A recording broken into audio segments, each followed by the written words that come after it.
श्री शिवाय नमस्तुभ्यम। आज आप श्रवण करेंगे दुख दरिद्र का नाश करने वाली भोलेनाथ की पौराणिक कथा का। यह कथा शिव पुराण में वर्णित है। शिव पुराण में कहा गया है, जो भी भक्तगण इस कथा को शांत मन से भक्ति भाव से सुनता है तो उसके जन्मों की दरिद्रता समाप्त हो जाती है। दरिद्र धनवान हो जाते हैं, रोगी रोग मुक्त हो जाते हैं, भाग्य का द्वार खुलता है। शिवलिंग पर जल चढ़ाने से किस फल की प्राप्ति होती है? शिव जी माता पार्वती की कल्याणकारी कथा। यदि आपने यह कथा पूरे अंत मन से सुन लिया तो यकीनन आपको इसका 100% लाभ प्राप्त होगा। आपकी सभी परेशानियों का हल भगवान के प्रति श्रद्धा और भक्ति 100 गुना ज़्यादा बढ़ जाएगी। इसलिए कथा को पूरे मन से सुनिए। इससे पूरा सुनने से लाभ मिलता है और आधा आधा अधूरा सुनने से भगवान का अपमान होता है। साथ ही आप सभी भक्तगण वीडियो को लाइक करके ओम नमः शिवाय का जयकारा भी लगा दीजिए। कथा इस प्रकार है। शिव पुराण के अनुसार एक गांव में एक गरीब ब्राह्मण अपनी पत्नी व अपने पुत्र के साथ रहा करता था। उसके पुत्र का नाम सोमदत्त था। वह गरीब बुढ़ा ब्राह्मण नित्य प्रति शिव जी को जल चढ़ाया करता था और उसकी पत्नी ब्राह्मणी को यह सब बिल्कुल भी पसंद नहीं था। प्रिय भक्तों, दरअसल ब्राह्मणी पहले बहुत पूजा पाठ करती, वह तो उपवास सब कुछ करती थी। इतना कुछ करने के बाद भी उसकी गरीबी दूर नहीं हो रही थी। जब ब्राह्मण जवान था तो कहीं से कथा सुनाकर पूजा पाठ करके दक्षिणा लाता था, उसी से उसका गुजारा होता था। फिर भी ब्राह्मणी सास में पूजा पाठ करती थी कि कभी ना कभी उसकी गरीबी दूर होगी, किंतु उसके पूजा पाठ का कोई फल नहीं मिला। अब तो ब्राह्मण भी बूढ़ा हो गया था, उसमें इतनी शक्ति नहीं थी वह कहीं गांव-गांव में जाकर कथा कराए। वह बीमार भी रहने लगा था। घर में कमाने वाला भी कोई नहीं था। ब्राह्मण का बेटा सोमदत्त गुरुकुल में पढ़ा करता था। अब ब्राह्मण के घर में खाने के लाले भी पड़ गए थे, तो वह गुस्से में पूजा पाठ करना छोड़ देती है और ब्राह्मण को भी पूजा पाठ करने से मना करने लगती है और कहती है कि भोलेनाथ और अन्य देवी देवताओं की पूजा करते करते जवानी से बुढ़ापा आ गया, लेकिन भगवान ने हमारी गरीबी दूर नहीं की, उल्टा अब तो दाने दाने को मोहताज हो गए हैं। अब मेरी मति मारी गई थी कि मैंने दिन रात उपवास व्रत किया, जब तब मैं अपने शरीर को सुखा दिया। अब क्या देगा तुम्हारा शिव जो तुम शिवलिंग पर जल चढ़ाया करते हो? प्रिय भक्तगणों, ब्राह्मणी की बातों को सुनकर ब्राह्मण कुछ नहीं कहता। उसे तो अपने आराध्य भोलेनाथ पर पूर्ण विश्वास था। अब ब्राह्मण का बेटा अपनी शिक्षा पूरी करके गुरुकुल से वापस अपने घर आ गया और अपने माता पिता की सेवा करने लगा। एक दिन की बात है, सोमदत्त शिव मंदिर में अपने पिता के साथ पूजा पाठ कर रहा था और वहीं पर शिव भक्तों को कथा सुनाने लगा। वह कहता है कि जो भक्त भगवान की कथा को सुनते हैं, उनकी मन में जो इच्छा रहती है, भोलेनाथ उनकी मनोकामना पूरी करते हैं। प्रिय भक्तों, सोमदत्त की यह सब बातें मंदिर में पूजा करने आए उसी राज्य के राजा ने सुन लिया और उसे ये बात बहुत अच्छी लगी और उसने सोमदत्त को अपने यहाँ राजकुमारी को कथा सुनाने के लिए नौकरी पर रख लिया। अब सोमदत्त प्रतिदिन राजा की लड़की को कथा सुनाने जाया करता था। वहाँ से दक्षिणा में जो भी मिलता उससे ही वह अपने परिवार का पालन पोषण करने लगा। इस पर भी ब्राह्मणी खुश नहीं थी। उसने कहा, मुझे अपने बच्चे की भविष्य की चिंता है। हमारा जीवन तो जैसे तैसे कट गया, लेकिन मेरे पुत्र का जीवन अभी बाकी है। हमारे मरने के बाद उसका क्या होगा? हमारी भक्ति पूजा पाठ का फल लगता है कभी नहीं मिलेगा। क्या भोलेनाथ को मेरा दुख दिखाई नहीं देता? मेरा पुत्र राजा के घर से जो कुछ भी लेकर आता है, माना है कि उससे हमारे पूरे परिवार का पेट भर जाता है, किंतु और भी तो आवश्यकताएं हैं, वे कैसे पूरी होगी? ईश्वर ने अपनी आंखें क्यों बंद कर रखी है? क्या मेरे पुत्र को हमारे तरह ही गरीबी में रहना होगा? प्रिय भक्तगणों, ब्राह्मण और ब्राह्मणी की ये करुण पुकार सुनकर माता पार्वती ने सुनी तो उन्होंने शिव जी से कहा, हे देव, हे महेश्वर, आप सर्वज्ञ है, आप क्यों इन दोनों की परीक्षा ले रहे हैं? प्रभु, ब्राह्मण आपका परम भक्त है, अब आप उसके दुखों का नाश करें, अन्यथा ब्राह्मण भी ब्राह्मणी की तरह आपकी पूजा करना बंद ना कर दे, कहीं उसके मन में भी आपके प्रति विश्वास समाप्त न हो जाए। भोलेनाथ ने कहा, हे देवी, आप चिंता न करें, मैंने उनके भाग्य का उदय बीज तो पहले ही बो दिया है। अब हम दोनों को साथ में लक्ष्मी जी विष्णु जी को लेकर इस ब्राह्मण के घर जाने का समय आ गया है। मेरी कृपा के साथ ही वे ब्राह्मण दंपति विष्णु लक्ष्मी के भी कृपा के प्राप्त है। उन दोनों पति पत्नी ने हम दोनों की पूजा एक साथ की है। देवी, पृथ्वी लोक पर जाकर हमें शिव लीला करनी है। प्रिय भक्तगणों, अब शिव जी तुरंत माता पार्वती के साथ नंदी पर सवार होकर वैकुंठ लोक में जाते हैं, जहाँ दयानिधि भगवान विष्णु शेषनाग की सैया पर विराजमान रहते हैं। माता लक्ष्मी उनके पांव दबा रही थी। तब शिव जी ने विष्णु जी से पृथ्वी लोक पर चलने को कहा। विष्णु जी बोलते हैं, देवी लक्ष्मी चलिए, हमारे भक्त का बुलावा आ गया है। अब क्या था, चारों देवी देवता ने साधु का वेश धारण कर पृथ्वी पर उपरोक्त ब्राह्मण के घर पहुंचकर अलख जग कहा। अलख निरंजन, अलख निरंजन। घर से बूढ़ा ब्राह्मण निकला। उसने उन्हें प्रणाम किया तो उन साधु वेशधारी भगवान विष्णु और शिवजी ने कहा, हम रात्रि में आपके घर पर विश्राम करेंगे। इस पर ब्राह्मण पुत्र सोमदत्त ने अतिथि देवो भव ऐसा विचार कर कहा, महाराज, मेरे घर में दक्षिणा में मिले दाल भात आदि से हम तीनों के भोजन की पूर्ति होती है, अतः मैं एक समय के भोजन की व्यवस्था कर सकता हूँ। साधु ने उसे एक बर्तन देकर कहा कि वह दाल भात इस बर्तन में बनाओ तो हम सबका दोनों समय का भोजन बन जाया करेगा। इस प्रकार उस बर्तन में बने भोजन से दोनों समय के भोजन की पूर्ति हो गई। अगले दिन प्रातः में सोमदत्त जाने लगा तो साधु रूपी भगवान शिव ने पूछा, हे पुत्र, तुम कहाँ जा रहे हो? उसने कहा, हे साधु महाराज, मैं राजा की लड़की को कथा सुनाने जा रहा हूँ।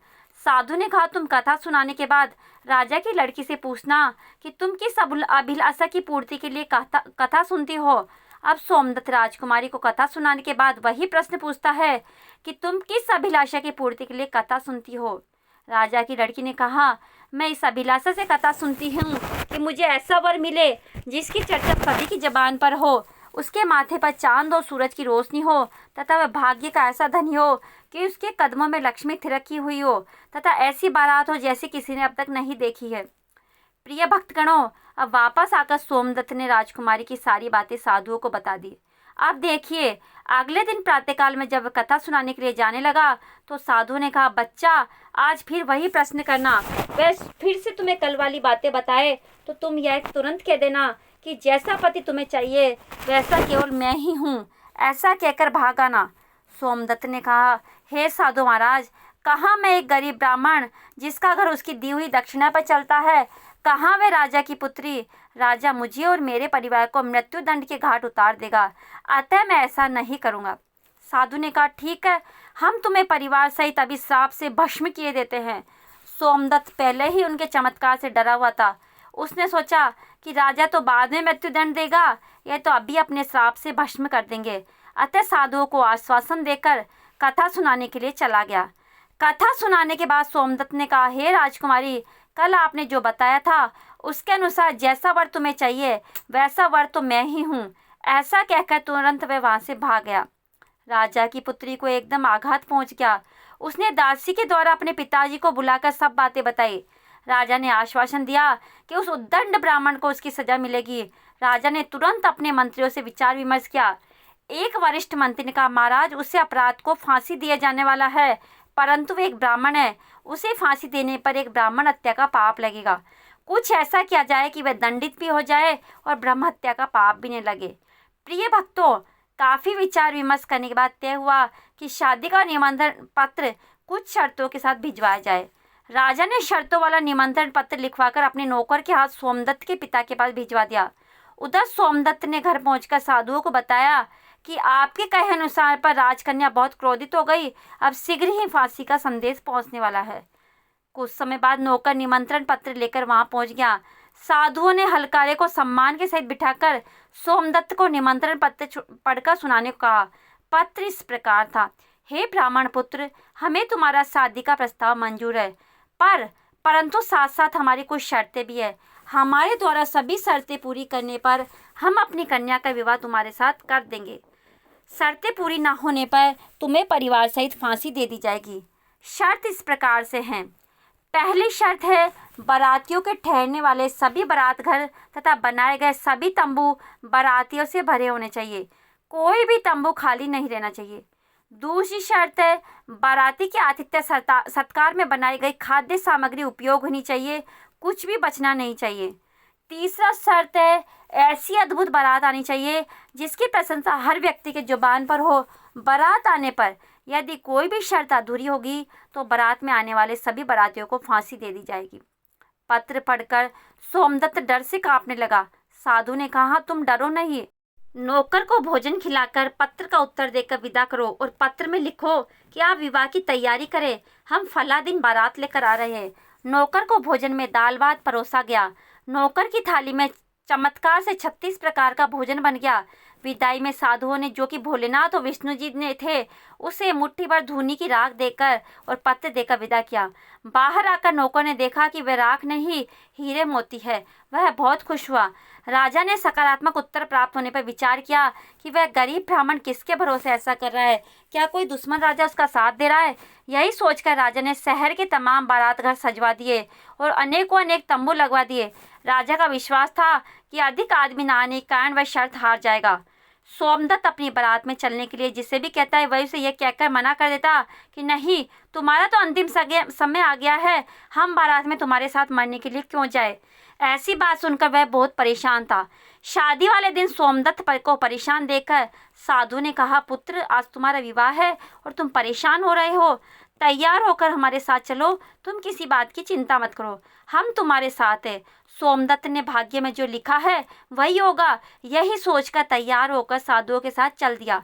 भगवान शिव जी ने इस बारात में चलने के लिए सभी देवताओं को मनुष्य रूप में आमंत्रित कर दिया तथा भूत प्रेत व अनेक गणों को भी शादी में बुला लिया, जिसके कारण सभी बारात घर व लगाए गए सभी तंबू भर गए। इसके बाद भी कुछ बाराती बिना तंबू के रह गए। राजा के पास सूचना भिजवाई गई कि बारातियों के ठहरने का और प्रबंध करा जाए। सूचना मिलने पर राजा ने विचार किया कि कहाँ से इतने बाराती आ गए हैं, चलकर देखना चाहिए।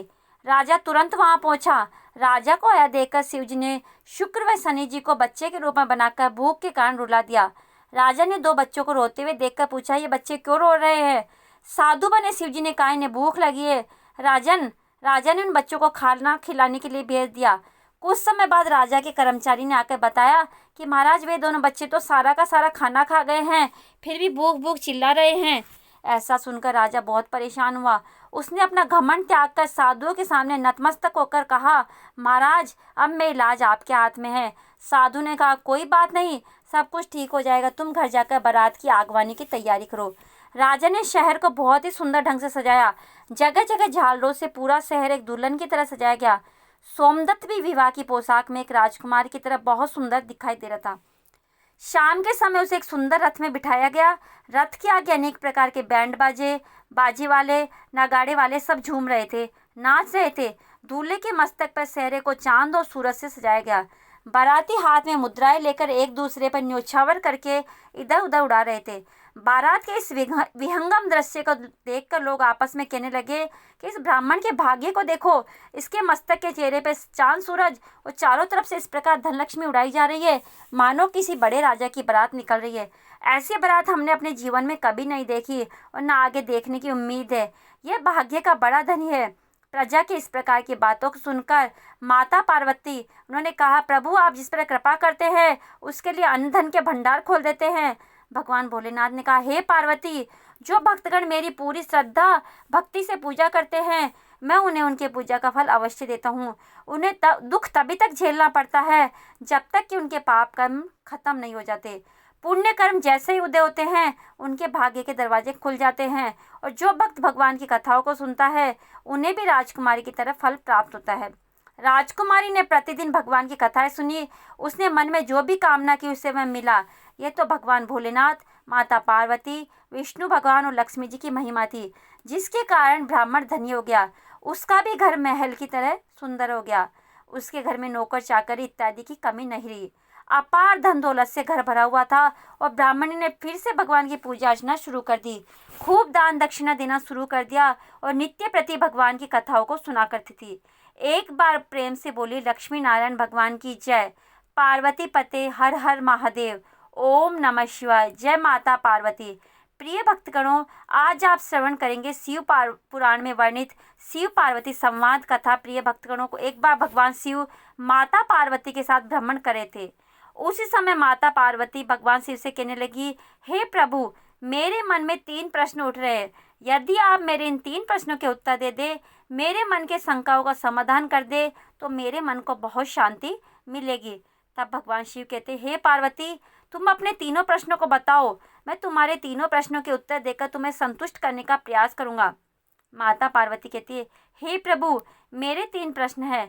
पहला प्रश्न है, स्त्री के कौन से पूर्व जन्म के कर्मों से उसके पति से तलाक अर्थात दुराव हो जाता है। दूसरा प्रश्न, कौन सी स्त्री का पति सदा धनवान रहता है। तीसरा प्रश्न, कौन से मनुष्य के भाग में धन होते हुए भी गरीब रह जाता है। क्योंकि मैंने देखा है इस कलयुग में स्त्री पुरुषों का वैवाहिक जीवन 7 जन्मों का तो दूर 7 दिन 7 महीने 7 साल तक भी नहीं टिकता। बहुत सारे स्त्री पुरुष अपने पवित्र वैवाहिक जीवन को बर्बाद कर रहे हैं। ये क्यों हो रहा है? माता पार्वती की बातों को सुनकर शिव जी ने कहा, देवी पार्वती, मैं एक छोटी सी कथा सुना रहा हूँ। इस कथा को सुनकर आपके तीनों प्रश्नों के उत्तर निश्चिंत ही मिल जाएंगे। इसलिए प्रिय भक्तगणों, आपसे निवेदन है कि इस कथा को आधा अधूरा छोड़े बिना ना जाइएगा, पूरी कथा श्रवण करिएगा। मद्रास नामक स्थान पर बहुत समय पहले एक ब्राह्मण रहता था। उस समय सरस्वती और लक्ष्मी की आपस में नहीं बनती थी, इसलिए वह सरस्वती का पुजारी ब्राह्मण निर्धन था। वह प्राचीन परंपरा के अनुसार शिष्यों को पढ़ाता था। गुरुकुल की परंपरा के अनुसार शिष्य उसके लिए गांव जाकर भिक्षा मांगते थे। भिक्षा में जो भी मिलता था उसी से उसका गुजारा हो जाता था। ब्राह्मण की पत्नी को बच्चा होने वाला था। ऐसे में ब्राह्मण की पत्नी को चिंता होने लगी कि उसकी संतान का लालन पालन इस गरीबी में कैसे होगा। इसी बात को लेकर वह अक्सर ब्राह्मण को उसकी गरीबी के लिए ताने मारने लगी। वह कहती, न जाने मुझे किन कर्मों की सजा मिली है जो मेरा विवाह मेरे पिता ने कंगाल से कर दिया है। पार्वती, ब्राह्मण को यह बात अच्छी नहीं लगी। ताने सुन सुनकर वह परेशान हो चुका था। फिर एक दिन उसने एक फैसला किया और सबसे प्रिय और सूझबूझ और सबसे तेजस्वी शिष्य को बुलाकर सारी जिम्मेदारी उसे दे दी। इसके बाद 4-5 महीने में लौटने का आश्वासन देकर धन कमाने राजधानी चला गया। ब्राह्मण के जाने के बाद वह शिष्य ने अपनी सारी जिम्मेदारियां ईमानदारी के साथ निभाई। आसपास के गांव वालों को जब पता चला तो सब लोगों ने मिलकर ब्राह्मण के अनाज और जरूरत का बाकी सामान भिजवा दिया। आश्रम में बाकी के शिष्यों को वह शिक्षा देने लगा। इस तरह सब कुछ सही रास्ते पर चलने लगा। एक रात को ब्राह्मणी ने पुत्र को जन्म दिया। दरवाजे के पास खड़े शिष्य को जब पता चला तो उसने सोचा कि आगे क्या क्या करना है। इस बारे में गांव के बुजुर्गों से सलाह लेनी चाहिए। पार्वती, वह जाने ही वाला था कि इतनी देर में दुबला पतला ब्राह्मण लाठी के सहारे चलते वहां आया। उसकी वेशभूषा देखकर शिष्य को लगा कि शायद कोई भिखारी है। शिष्य बोला, ओ बाबा, कौन हो तुम? आधी रात को यहाँ कैसे आना हुआ? तो उस बुजुर्ग ने कहा, अभी मत पूछो कौन हूँ मैं, मुझे काम है, मुझे अंदर जाने दो। उस दुबले पतले ब्राह्मण ने जवाब दिया तो उस शिष्य ने कहा, ऐसे कैसे जाने दें, कम से कम अपना परिचय तो दीजिए। और भला आप इस स्थिति में एक असहाय स्त्री के पास कैसे जा सकते हैं? शिष्य दरवाजे पर रास्ता रोके हुए खड़ा था। ब्राह्मण ने हंसते हुए जवाब दिया, सुनो, मैं विधाता हूँ। सबके भाग्य लिखने वाला आज यहाँ बच्चा पैदा हुआ है, बस उसी का भाग्य लिखने चला आया। भाग्य लिखने वाले को कौन रोक सकता है भला? इतना कहते हुए ब्राह्मण हंसते हुए शिष्य को हटाकर अंदर चला गया। जब वह बाहर आया तो उस शिष्य ने उत्सुकतावश पूछा, महाराज, आपने क्या लिखा? उस नन्हे बच्चे के बारे में, गुरु भाई के बारे में। पार्वती, आज तक विधाता ने किसी को बताया है कि क्या उन्होंने उसके भाग्य में क्या लिखा है? परंतु शिष्य भी उन्हें ऐसे नहीं जाने देने वाला था। पीछे न छोड़ते देखकर ब्राह्मण विवश होकर बोला, यही जानना चाहते हो ना कि क्या लिखा है? मैंने ये लिखा है कि ये लड़का हमेशा निर्धन ही रहेगा। इसके पास घर में एक गाय और एक बोरा अनाज के अलावा कुछ भी नहीं रहेगा। कितना भी परिश्रम कर ले ये धन नहीं कमा पाएगा। इतना कहते हुए ब्राह्मण वहां से चला गया।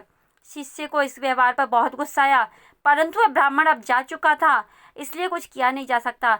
हे पार्वती, कुछ महीने बाद गुरुकुल का ब्राह्मण लौट आया। आकर जब उसने देखा कि सब कुछ व्यवस्थित ढंग से चल रहा है तो उसे बड़ी ही प्रसन्नता हुई। अपने साथ वह काफ़ी धन कमा कर लाया था। अब उसे किसी बात की कोई चिंता नहीं थी, इसलिए उसका जीवन अब हंसी खुशी गुजरने लगा। लेकिन वह खुशी ज़्यादा दिन तक ना टिक सकी। सब धन खत्म हो गया। कमाई का कोई साधन न होने से एक बार फिर गरीबी आ गई। हे पार्वती, अब सुनो, अब ब्राह्मण का परिवार 2 साल पहले वाली हालत में आ गया है।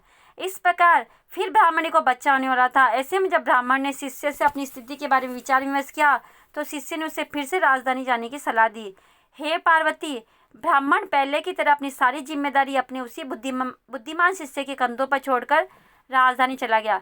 सब कुछ वैसे ही फिर से चलने लगा जैसे पहले चलता था।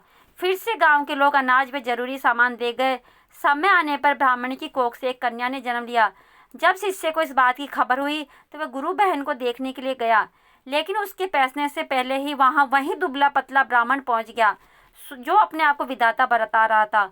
उसे देखकर शिष्य को गुस्सा तो बहुत आया, परंतु वह कर भी क्या सकता था। हे पार्वती, जब ब्राह्मण भाग्य लिखकर बाहर निकले तो शिष्य ने पूछा, कहो महाराज, अब कौन सा चक्रव्यूह रच कर आए हो?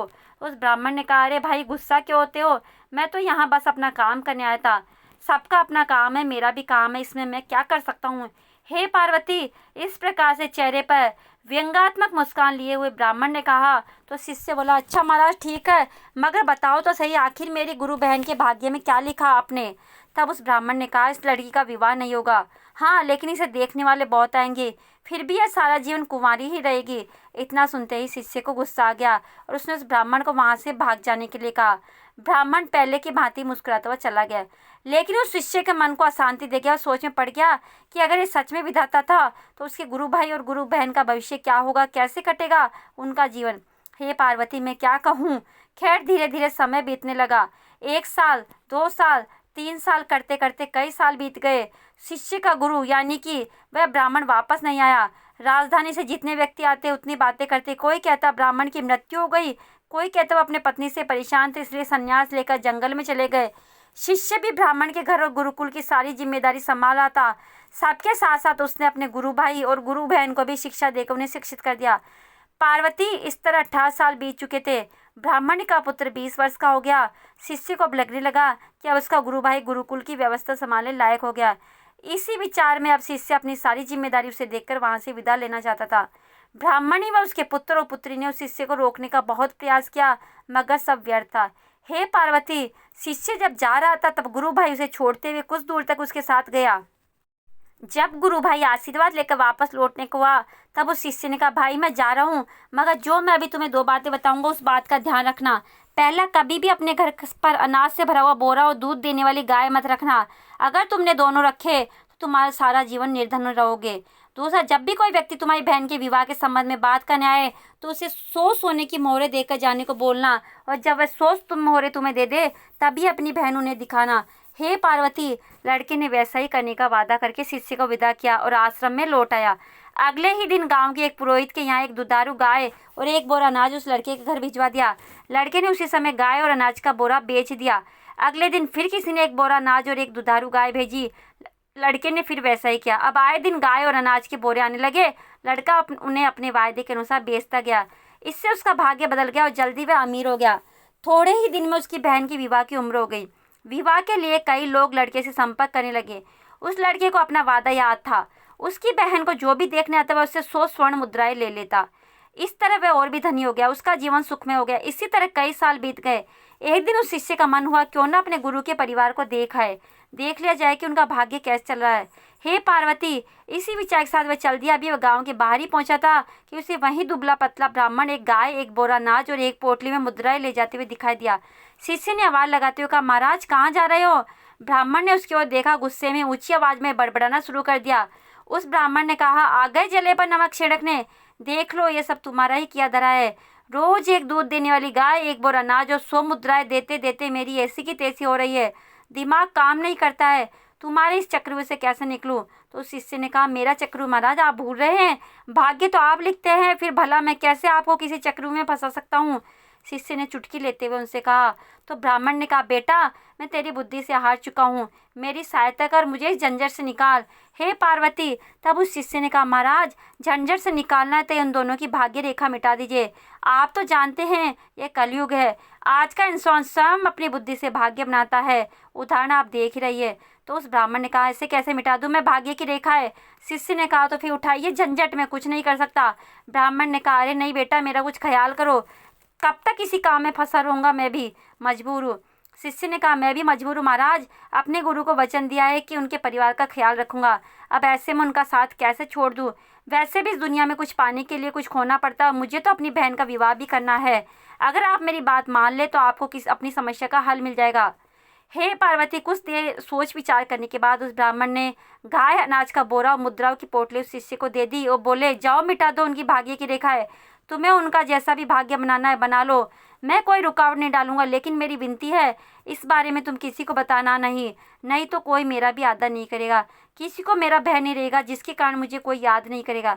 इतना कहते हुए ब्राह्मण जो भाग्य था वहाँ से चला गया, जो खुद को विधाता बता रहा था। हे पार्वती, इससे यह सिद्ध हो गया कि मनुष्य जो अपनी बुद्धि से अपना भाग्य बदल सकते हैं। यदि मनुष्य अपने लक्ष्य के लिए पूरी तरह समर्पित है तो कोई ऐसी चीज़ नहीं है जो वह हासिल नहीं कर सकते।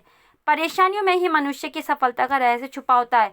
यह तो मनुष्य की मानसिकता पर निर्भर करता है कि उनका जीवन कैसा होने वाला है। और पार्वती, आपने पूछा था ना कि उस भिखारी का भाग्य क्या है, तो वह भिखारी बुद्धिहीन है, उसके अंदर बुद्धि लेस मात्र भी नहीं है, इसलिए आज वह भिखारी है। यदि उसमें बुद्धि होती तो वो उस आंगन को खुद ना खुद खोद कर किसी अन्य से खुदवा कर उसमें से धन निकाल कर बाकी का धन अपने पास रखता और मेहनताना के रूप में उस खुदाई करने वाले को देता और इस प्रकार वह धनवान बन जाता। किंतु बुद्धिहीन होने के कारण वह मरने के डर से खुदाई नहीं कर रहा है, वह अपने बुद्धि का इस्तेमाल बिल्कुल भी नहीं कर रहा है। यदि मनुष्य का भाग्य रूठा हुआ है तो वो कोशिश करने से अपने बुद्धि से वह अपने भविष्य को बदल सकता है। मनुष्य में अथाह क्षमता है कि वह अपने भाग्य को बदल दे, किंतु मनुष्य अपने भाग्य पर ही रोता रहता है। भाग्य भी उसकी परीक्षा लेता है। उस भिखारी को यदि धनवान बनाना है तो सबसे पहले उसे सद्बुद्धि दीजिए। प्रिय भक्तगणों, भोलेनाथ की बातें सुनकर माता पार्वती अति संतुष्ट हुई। उन्होंने भोलेनाथ को बारंबार प्रणाम किया। जय पार्वती पते, हर हर महादेव, ओम नमः शिवाय।